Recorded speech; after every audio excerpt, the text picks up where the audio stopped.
శ్రావణ మాసం సందర్భంగా ప్రతి 2 లక్షల కొనుగోలుపై ఒక గోల్డ్ కాయిన్ ఉచితం మన ముకుంద జ్యువెల్స్ లో. నమస్తే, నేను Keshav. Welcome to Suman TV. ఆంధ్రప్రదేశ్లో డ్వాక్రా తరహా స్వయం ఉపాధి సంఘాల నిర్వహణకి ఒక కొత్త పథకాన్ని ప్రభుత్వం అమల్లోకి తీసుకురాబోతోంది. కుటుంబశ్రీ పేరుతో గతంలో కేరళలో అమలైనటువంటి ఈ విధానాన్ని ఏపీలో విస్తరించేందుకు పంచాయతీరాజ్ శాఖ ప్రత్యేకమైనటువంటి ఏర్పాట్లు చేస్తున్నట్టుగా సమాచారం ఉంది. అసలు ప్రత్యేకంగా ఈ విధానాన్ని ఏపీకి తీసుకురావాలని పంచాయతీరాజ్ శాఖ మంత్రి, ఉప ముఖ్యమంత్రి పవన్ కళ్యాణ్ ఎందుకు ఆశిస్తున్నారు? ఈ విధానంలో ఉన్నటువంటి ప్రత్యేకతలు ఏంటి? ఈ అంశాలు విశ్లేషించేటువంటి ప్రయత్నం చేద్దాం. మనతో పాటు అనలిస్ట్ చంద్ర శ్రీనివాస్ గారు.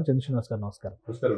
కుటుంబశ్రీ అని ఒక పథకాన్ని ఏపీలో ఇంప్లిమెంట్ చేయాలని భావిస్తున్నట్టుగా ఒక సమాచారం ఉంది. అసలు ఏంటి పవన్ కళ్యాణ్ గారు ఎందుకు దీనిపైన స్పెషల్ ఫోకస్ పెట్టారు? డ్వాక్రా సంఘాలు అనగానే స్వయం ఉపాధి సంఘాలు అనేటువంటి ఇమేజ్ చాలా పెద్ద ఎత్తున ఉంది. కొత్తగా ఈ పథకం రావడం వల్ల ఈ విధానంలో ఉన్నటువంటి ప్రత్యేకత ఏంటి? డెఫినెట్గా అండి, ఇది కేరళలో ఆల్రెడీ సక్సెస్ అయింది. 10 సంవత్సరాల నుంచి కంటిన్యూ అవుతూ ఉంది. దాదాపు 3,16,000 గ్రూపులు ఉన్నాయి. దాంట్లో మహిళలే దాదాపు 46,000 మంది ఉన్నారంటే 3 స్టేజ్ సిస్టమ్ లాగా ఉంది. 3 స్టెప్స్, 3 టైర్ సిస్టమ్స్ లాగా. ఒకటి గ్రామాల్లో, తర్వాత జిల్లాల్లో, తర్వాత రాష్ట్ర స్థాయిలో మహిళలకి వాళ్ళ పరిసరాల్లో వాళ్ళ చేతి వృత్తులు కావచ్చు, వాళ్ళు చేసిన వస్తువులను మార్కెటింగ్ చేసుకోవటం, దాన్ని అవసరమైతే ఇన్వెస్ట్మెంట్ పెడతాం. ఆ విధంగా ఆ లేయర్ని కేంద్ర ప్రభుత్వం గుర్తించింది. కేరళలో ఇది సక్సెస్ ఫార్ములా. ఇది దేశం మొత్తం కూడా చేయాలన్న అంటే ఈ మధ్య వచ్చిన పథకం కాదు, ఇది పాత పథకమే. ఎందుకంటే కేరళ కొద్దిగా మనం అక్షరాస్యతలో కూడా నెంబర్ 1 మనం చూస్తాం. అదేవిధంగా కరోనాలో అరికట్టడంలో కూడా నెంబర్ 1గా ఉంది. కాబట్టి దేశ విదేశాల్లో ఎక్కువ మంది కేరళ వాళ్ళు ఉంటారు. నర్సులు కావచ్చు, అనేక మంది వాళ్ళు చదువుకున్న వాళ్ళు ఎక్కువగా. అదేవిధంగా అవేర్నెస్ కూడా ఎక్కువ ఉంటుంది. ఆయా రాష్ట్ర ప్రభుత్వాలు అప్పుడున్న ఇంప్లిమెంట్ చేసే ఆ పథకాల్లో ఆ ఆలోచన నుంచి ఏదైతే ఇప్పుడు పవన్ కళ్యాణ్ గారికి పంచాయతీరాజ్ శాఖ మంత్రిగా డ్వాక్రా మహిళలు అన్నీ కూడా దీని కింద వస్తాయి కదా. వీళ్ళు బాగుంటే గ్రామాలు బాగుంటాయి, ఆ ఇల్లు బాగుంటుంది, ఆ కుటుంబం బాగుంటుంది అనే ఉద్దేశంతో ఈ ఆలోచన ఎవరి దగ్గర నుంచి వచ్చింది? ఇంప్లిమెంట్ కృష్ణతేజ ఆల్రెడీ డిప్యుటేషన్ మీద, ఆయన కోరిక మీద తీసుకొచ్చారు. కేరళ నుంచి వచ్చారు ఐఏఎస్. ఎందుకంటే అక్కడ చూశాడు కాబట్టి. అక్కడ వరదల్లో కావచ్చు, మిగతా అన్ని కూడా గ్రామాల్లో ఏముంది, పథకాలు ఏంటి అనేది సక్సెస్ఫుల్ ఐఏఎస్ ఆఫీసర్గా పేరు తెచ్చుకున్నాడు. అంటే ఆ ప్రపోజల్స్, ఆ ఆలోచన కృష్ణతేజ గారు పవన్ గారికి తెలియజేయడం, పవన్ గారు ఇమీడియట్గా కేంద్ర ప్రభుత్వంతో, ఎందుకంటే కేంద్ర ప్రభుత్వం ఒక శాంపిల్గా, అంటే కేరళలో సక్సెస్ అయింది, 7 రాష్ట్రాల్లో పెట్టడానికి నిర్ణయించుకున్నారు. దాంట్లో భాగంగా మా రాష్ట్రంలో కూడా ఇంప్లిమెంట్ చేయండి, మేము ముందుంటాం అనేది పవన్ కళ్యాణ్ గారు ప్రపోజల్ చేయటం. అంటే కృష్ణతేజ గారి ఆలోచన అమలు చేసే బాధ్యత పవన్ కళ్యాణ్ గారు ఉప ముఖ్యమంత్రిగా తీసుకోవటం. పంచాయతీలో కూడా చాలా కీలకమైనవి కదా డ్వాక్రా ఆల్రెడీ సక్సెస్ అయిన ఫార్ములా మన దగ్గర. అంటే ఇప్పుడు ఆల్రెడీ డ్వాక్రా అనేది ఒక విధానం ఫాలో అవుతున్నారు, దానికంటే ఇది భిన్నంగా ఉంటుంది అనడానికి ఏంటి ఆధారం?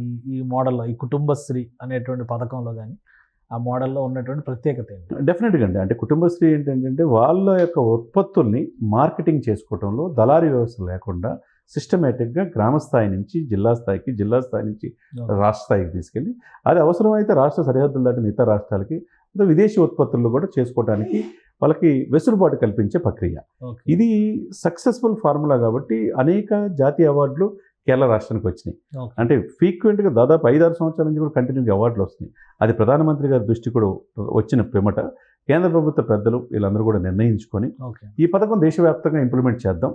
ఆల్రెడీ సక్సెస్ఫుల్గా ఉన్నది కాబట్టి ఈ లేయర్స్ అన్ని 3 లేయర్స్ని ఇది చేసుకుంటే మహిళల సాధికారత ఎప్పుడైతే వస్తుందో ఆ కుటుంబం బాగుంటుంది.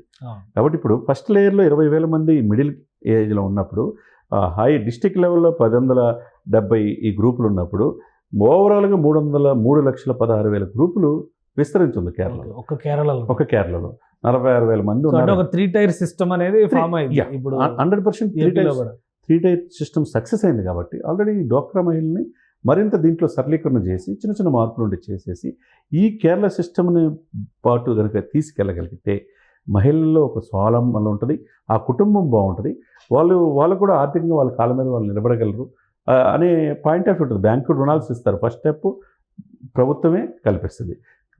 దానంతటా వాళ్ళే దాన్ని ముందుకు తీసుకెళ్ళి డ్వాక్రా రుణాలు ఇచ్చేటువంటి క్రమంలో మనం ఆల్రెడీ సెల్ఫ్ హెల్ప్ గ్రూప్స్ అనగానే డ్వాక్రా గ్రూపులకి రుణాలు ఇవ్వడం అనేది ప్రాతిపదిక. అవునండి. ఇప్పుడు ఆ రుణాలు ఇచ్చే బాధ్యతను కూడా పంచాయతీరాజ్ శాఖే తీసుకుంటుందా? అంతే కదా.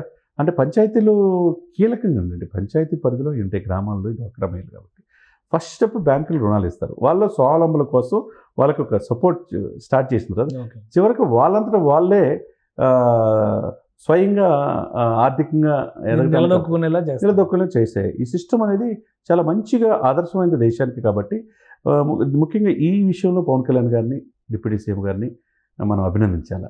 4 రోజులు కూడా కాలే స్వాతంత్రోద్యమంలో పంచాయతీలకి ఒక 100 రూపాయల నుంచి 10,000కి, 250 నుంచి మేజర్ పంచాయతీలకి 25,000 ఇచ్చి స్వాతంత్రోద్యమ స్ఫూర్తిని గ్రామాన్న కొన్ని వేల గ్రామాలకి, 12,000 గ్రామాలకి విస్తరించారంటే, ప్రతి గ్రామాల్లో ప్రతి పంచాయతీలో జెండా ఎగరేశారంటే అంత జాతీయ భావజాలం వాళ్ళకి తీసుకొచ్చినట్టు. అదేవిధంగా కొద్ది రోజుల్లోనే మళ్ళీ ఈ ప్రపోజల్ కేంద్ర ప్రభుత్వం పెద్దల దగ్గర ఉంచడం, ఆగమేఘాల మీద వాళ్ళు కూడా 7 రాష్ట్రాల మీద ఇంప్లిమెంట్ చేసే క్రమంలో ఇచ్చేశారు. కాబట్టి దాంట్లో ఆంధ్రప్రదేశ్ కూడా ఉండటం, ఆంధ్రప్రదేశ్ ప్రజలు చాలా ఈ ప్రభుత్వాన్ని, కూటమిని, ముఖ్యంగా పవన్ కళ్యాణ్ గారిని ఓ రకంగా పంచాయతీరాజ్ శాఖని పవన్ కళ్యాణ్ గారు రీస్ట్రక్చర్ చేస్తున్నారు, రీమోడల్ చేస్తున్నారు మొత్తం. అంతకుముందు శాఖ ఉందా లేదా, ఈ శాఖలో ఎన్ని లేయర్లు ఉంటాయి, అసలు ఏమేమి చేయొచ్చు అనేది కూడా గత ప్రభుత్వం 5 సంవత్సరాలు మనం చూడాల. ఈ శాఖలో ఇది చేయొచ్చు అనే ఇది పవన్ కళ్యాణ్ గారు కలగజేస్తున్నాడు. పంచాయతీలలో కావాల్సిన నిధుల విషయంలో కావచ్చు, గ్రామంలో ఈ యొక్క పనికి ఆహారం సెంట్రల్ గవర్నమెంట్ నుంచి ఆ పని దినాలని పెంచుకునే విషయంలో కావచ్చు, వాళ్ళ ఎంప్లాయ్మెంట్ కల్పించే విషయంలో కావచ్చు, ఒక సిస్టమేటిక్ వేలో. అంతకుముందు క్రమ పద్ధతి అనేది లేదు. దీంట్లో ఉన్న నిధులను వేరే దానికి డైవర్ట్ చేయటం అస్తవ్యస్తం అయిపోయింది. ఆ అస్తవ్యస్తమైన ఈ వ్యవస్థని ఏకీకృతం చేసే భాగంలో పంచాయతీ డబ్బులు ఎక్కడి నుంచి వస్తున్నాయి? అసలు ఉండడం అసలు డబ్బులే లేవన్నారు కదా, రోడ్లు వేయాలన్నా డబ్బులు లేవన్నారు, ఏది చెప్పినా డబ్బులు లేవన్నారు, సంక్షేమం తప్పితే వేరే దేనికి డబ్బులు లేవన్నారు. గత ప్రభుత్వం ఇప్పుడు ఎలా డబ్బులు వస్తున్నాయి అసలు? అదే కదా ఇప్పుడు ప్రశ్నించాల్సింది ఏంటంటే, గత ప్రభుత్వంలో ఎందుకు సంక్షేమ మాటను ఎక్కడి నుంచి తెచ్చారు, దేంట్లో డైవర్ట్ చేసి దేంట్లో ఇచ్చారు, ఇవన్నీ కూడా ఇప్పుడు ప్రభుత్వం ఎందుకు మరి 1వ తారీఖు జీతాలు ఇవ్వగలుగుతుంది? ఉద్యోగులు వస్తుంటే హ్యాపీగా ఫీల్ అవుతున్నారు. 14వ తారీఖు కానీ మా జీతాలు లేదు, 1వ తారీఖు తీసుకున్నాం, చాలా సంవత్సరాల తర్వాత ఆనందంగా ఉంది. అదేవిధంగా పెన్షన్ది కూడా 1వ తారీఖు వచ్చేస్తున్నాయి. అంటే 2 నెలలు రేపు 19వ తారీఖుతో పూర్తి అవుతుంది సార్ కేశవ గారు. ఈ 2 నెలల్లోనే వీళ్ళు కుటమి ఇచ్చిన హామీలకి దరిదాపుగా 100% సక్సెస్ తీసుకుని వెళ్తున్నట్టే. దాంట్లో ఈ సరికొత్త విధానాలు ఏదైతే దేశం మొత్తం ఇంప్లిమెంట్ చేసి సక్సెస్ అయ్యి ఆయా రాష్ట్రాల నుంచి తీసుకునే విధానాన్ని. కాదంటే ఒక డౌట్ ఏంటంటే, ఇప్పుడు జగన్మోహన్ రెడ్డి గారు పదే చెప్తున్న మాట ఏంటంటే, టోటల్గా ఫెయిల్ అయిపోయారు మీరు ఇచ్చిన హామీల్లో అంటున్నారు. పెన్షన్లు అమలు చేశారు, మీరు అన్నట్టుగా జీతాలు 1వ తారీఖు ఇస్తున్నారు, మరి కొత్త అప్పులు ఏమీ చేయట్లేదు. ఎక్కడ సోర్స్ ఆఫ్ ఇన్కమ్ ఏంటి అనేది ఒక డౌట్ ఉంది. ఇక్కడ ఏంటంటే బ్యాంకర్స్ ప్రభుత్వం మీద చిత్తశుద్ధి, 4.5 దశాబ్దాల అనుభవం ఉన్న, 4.5 దశాబ్దాలుగా రాజకీయ అనుభవం ఉన్న చంద్రబాబు నాయుడు గారు ఎలా తీసుకురాగలరో ఆయన తెలుసు. కేంద్ర ప్రభుత్వం నుంచి ఏ శాఖ నుంచి తీసుకొస్తే ఏ శాఖ నుంచి వస్తాయి, వడ్డీ లేని రుణాలు కావచ్చు, వరల్డ్ బ్యాంక్తో మాట్లాడుకోవచ్చు, మ్యాచింగ్ గ్రాంట్లు కావచ్చు, ఏదైనా కానీ రాష్ట్రాల మీద డిపెండ్ అయ్యండి ఎప్పుడైతే సెంట్రల్ గవర్నమెంట్ ఉంటుందో ఇంకా ఆ వెసులుబాటు ఎక్కువగా ఉంటుంది. ఎక్కువగా కేంద్ర ప్రభుత్వం తీసుకొని, అంతకుముందు మనం ఇప్పుడు జల్ జీవన్ మిషన్లో చాలా నిధులు వచ్చినా అవి ఇంప్లిమెంట్ చేసి అమలు చేసుకోవడంలో విఫలమైంది గత ప్రభుత్వం. కానీ వీళ్ళు ఎక్కడ ఏం చేయాలో సిస్టమేటిక్గా కన్స్ట్రక్టివ్గా వెళ్తున్నారు కాబట్టి వీళ్ళకి డబ్బులు అనేది కనపడుతుంది. అతి తొందరలో ఇవన్నీ ఓవర్కమ్ అయ్యి గత ప్రభుత్వం చేసిన 8 లక్షల కోట్ల అప్పులు మొత్తం కలిపి 10.5 లక్షల కోట్ల అప్పులు ఆంధ్రప్రదేశ్లో ఉన్నాయండి. ఇది తీర్చుకోవాలంటే ప్రతి నెల 6,000 కోట్లు తీసుకొచ్చి ఇవ్వాలి. ఇవన్నీ కూడా చేయాలంటే ఏంటంటే టూరిజం డెవలప్ చేసుకోవాలి, కేంద్ర ప్రభుత్వం నుంచి నిధులు తెచ్చుకోవాలి. దాదాపు 50,000 కోట్లు అడిగినట్టుగా తెలుస్తుంది.